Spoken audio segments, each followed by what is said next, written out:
Hi, this is Krishna Iyer with the Iyer Think Tank in Delray Beach. This short podcast is going to be multiple articles. We have pulled articles from the web. We are going to put them in the description section so that if you want to read them, it is a good idea to read them. The first article is on the police anti-Korean British butchers. So let's get started. A police framed a man of murder, new evidence suggests. This is pulled from BBC.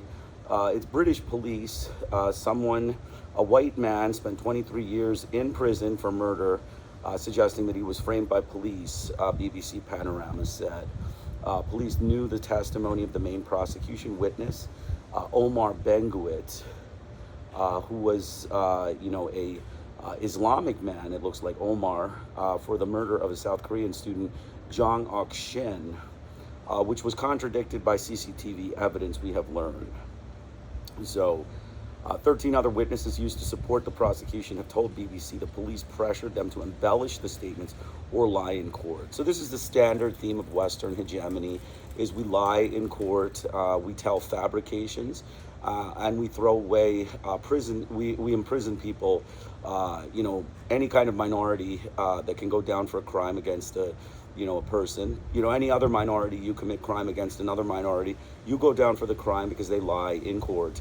The police embellish the testimony. This is the standard theme. America and British, Anglo-Christian, racist gangsters, the mass murdering butchers and gangsters of the U.S. government in Britain are, notorious for doing this and allowing these kinds of things to happen in their court. And until they address it, this will continue to happen. He went down for 23 years, and now suddenly new evidence has, freed him from this action.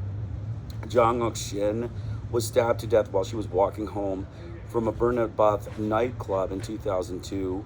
Omar Benguit, an addict with a history of drug and knife crime, was convicted at a third trial in 2005 after two previous juries failed to reach the verdicts. Obviously this is 23 years ago in 2002. They're bringing up evidence that suggests that he is innocent.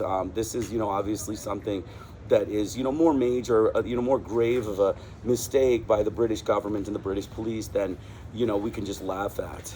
They can laugh at it, that's fine. But, I would say that if we were looking at this from, China or Japan or even Korea, we would say that you racist thugs of the British government, how dare you imprison somebody for murder against our community? Like South Korea should be saying that, how dare you imprison somebody for murder against our community when you broke the law and you framed him for murder. I mean, this is the kind of stuff that happens in Western governments, and you just have to accept their their pitiful nature, their patheticness, their inability to decipher good from bad, their immorality and their unethics.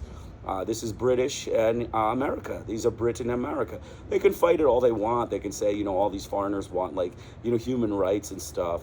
But what do the Brits want? They want murder of colored populations. They want murder. They want butcher. They want to be Nazi butchers of Hindus, Muslims, Hispanics, blacks, all sorts of people. They want murder. And similarly, the American government, they want murder. They want murder of Hindus, Muslims, Buddhists, blacks and Hispanics. That is what these people want, and that is what they will always want, and that is what the bottom line is. So basically, phone records suggest that Benguit had an alibi that discredited the evidence of the main witness, and the police buried it.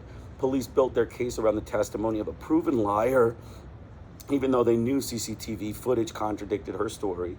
Two additional witnesses say they lied in court after police pressured them.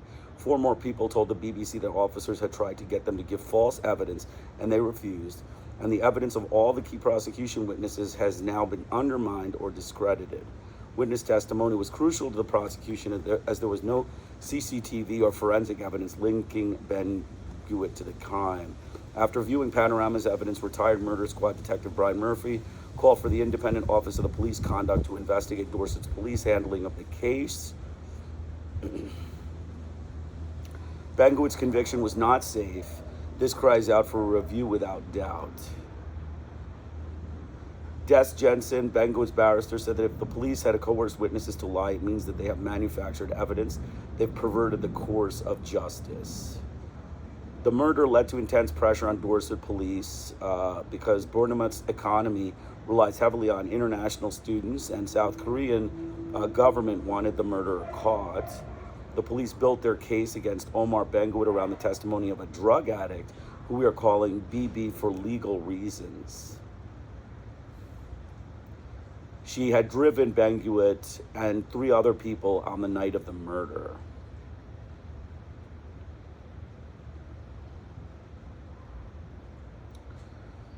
She said she stopped and asked Oki and asked them to, have the girl, Mrs.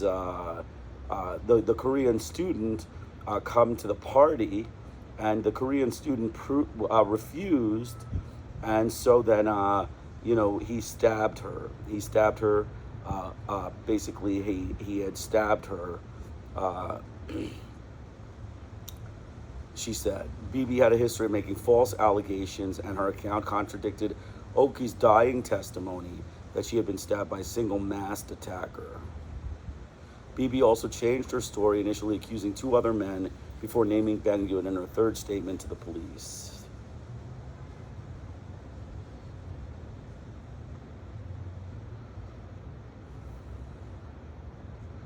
So other parts of this article are basically that, the witnesses were coerced. They did coercion of witnesses. There was new alibi evidence. The CCTV footage had gone missing and it was recovered. The long and short of it is that I think the conclusion of this article is that, the police were involved in a cover-up. This was a cover-up of a murder. They framed a man for murder who didn't commit the crime. And, the standard story, British and American government racist butchers, Anglo-Christian racist Nazi butchers. This is what they do. That is their action, and that is what they, should be understood as. Next is UN experts condemn U.S. executive order imposing fuel blockade on Cuba.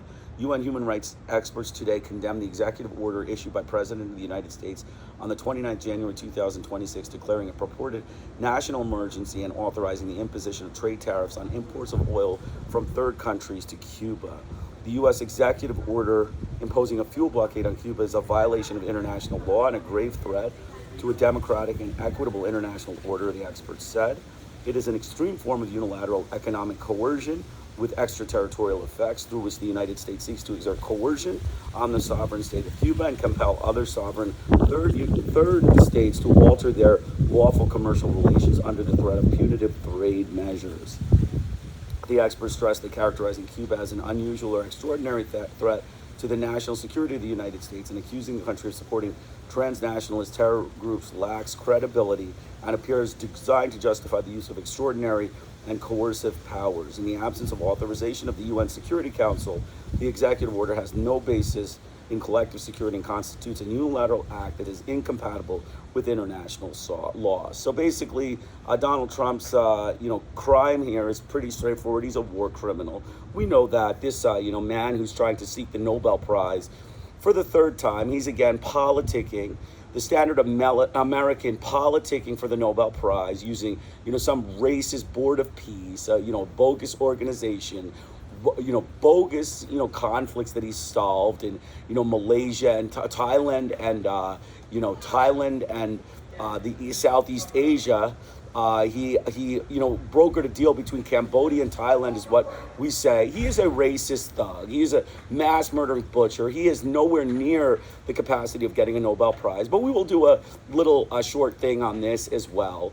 He does not deserve this, this thing, as Cambodia has, this thing in Cambodia was automatically going to be settled, and the letter written by the Cambodian prime minister is obviously not appropriate for a Nobel Prize.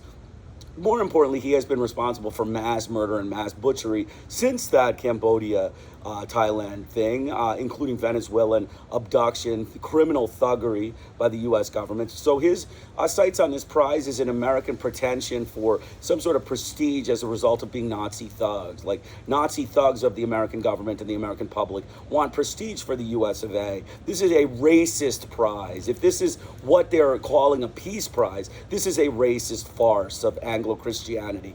It is not a true prize. If this is what they're calling, I trust that the Norwegian Nobel Committee will not award Donald Trump a Nobel Peace Prize for his racist actions across the world, his racist anti-Cuban butchery, his racist anti-Venezuelan butchery, and his racist actions in Somalia and Yemen and Nigeria through that.